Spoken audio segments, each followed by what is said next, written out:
Hello, friends. I am John, and I am the 3D 80s kid.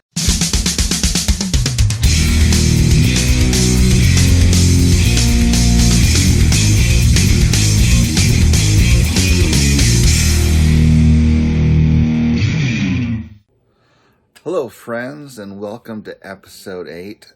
Today I'm feeling energized.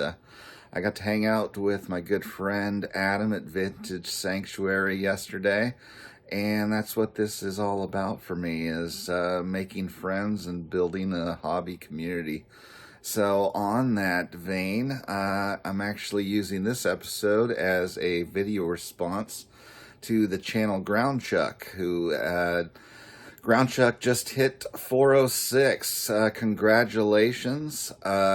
I am actually a very recent subscriber, as I recently found your channel.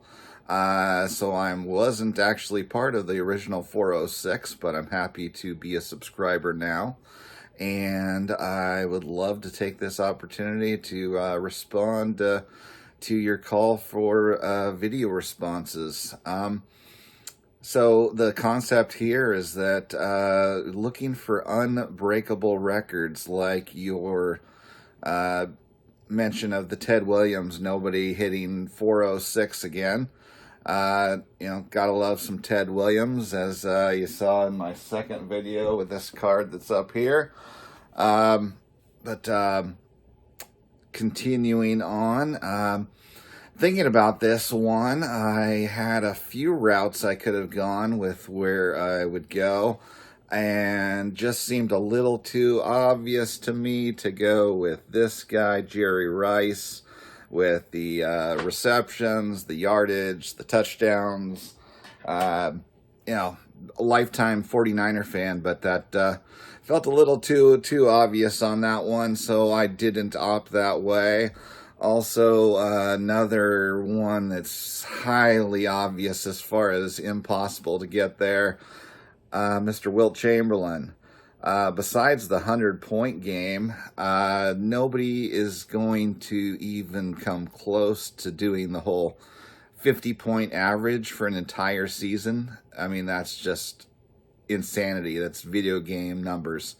So that guy is completely unreachable. And last one that's got ridiculous numbers that seems way too obvious, Mr. Nolan Ryan. The lifetime strikeouts, the single season, at least the modern record for strikeouts with 383. Those ridiculous numbers when the pitchers were only 50 feet away from the 1880s are completely ridiculous.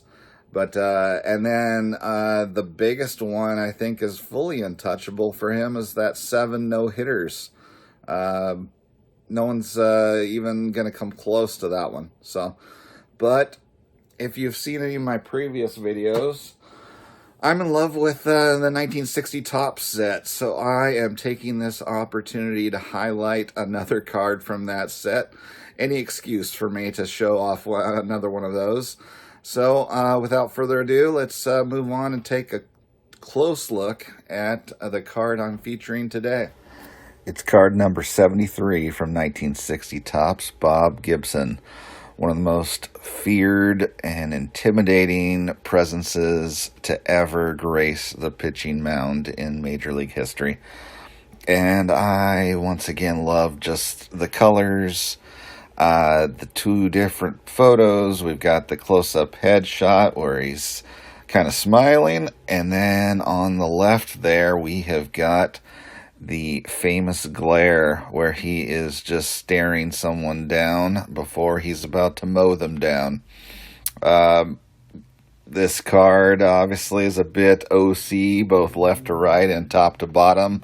Lou Rock, yes, OC cards need love too. So,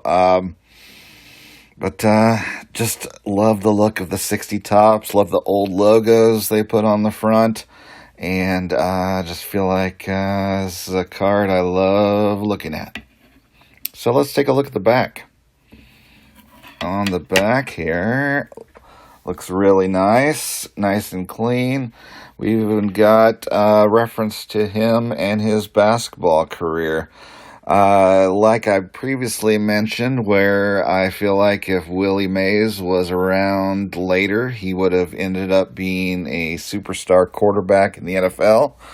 I feel like if Bob Gibson were born in a later time, he probably would have been an NBA player, because he was a very skilled 6'1" point guard. He actually dreamed of attending the University of Indiana to play basketball, but at the time was told, similarly to Oscar Robertson, that they had already met their quota of having 2 black players on the roster. And so he ended up attending Creighton instead.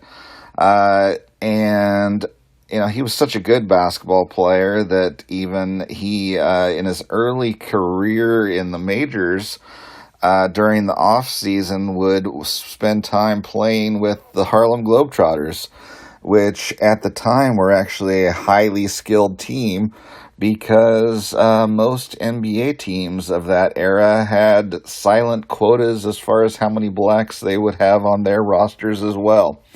So, definitely think Bob would have chosen basketball if he were a later generation. That was his actual first love. But luckily for us, we got to see, at least in highlights now for me, since clearly I wasn't that era, but my father got to see on TV one of the greatest pitchers ever. His performances in World Series were of legend. He was absolutely one of the greatest starting pitchers in World Series history, with especially his 1964 performance, where he won 3 games, including the clinching Game 7.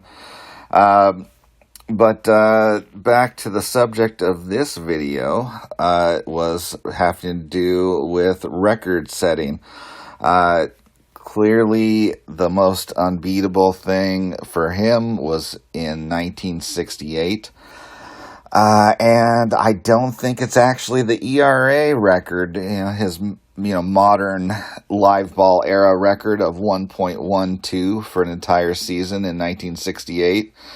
I think the actual more unbreakable record is having 13 shutouts. Especially the way they use pitchers now. It seems like even if a guy's pitching a shutout through 7 innings, just like Ohtani did the other night, they still pull him. They don't let the guy actually finish the game anymore, because it's all about pitch counts and saving the guy for the next game and the analytics and all that. So guys are just not allowed to get shutouts anymore. So his 13 shutouts he had in 68, which would be the live ball record. Dead ball, we've got Grover Cleveland Alexander with 16. I think it was 1917 for that one. But they just don't let the modern pitchers actually pitch a full game hardly ever. I think the league leader in shutouts last season was 3. And I think the current active leader in shutouts is Kershaw for a career with 15. So nobody is going to possibly touch the 13 Bob Gibson had in 1968. And so, Groundchuck, that is my unbreakable record. Thanks for putting this out there for us to participate and build the hobby community. Hope you enjoyed, everyone, and I will see you next time.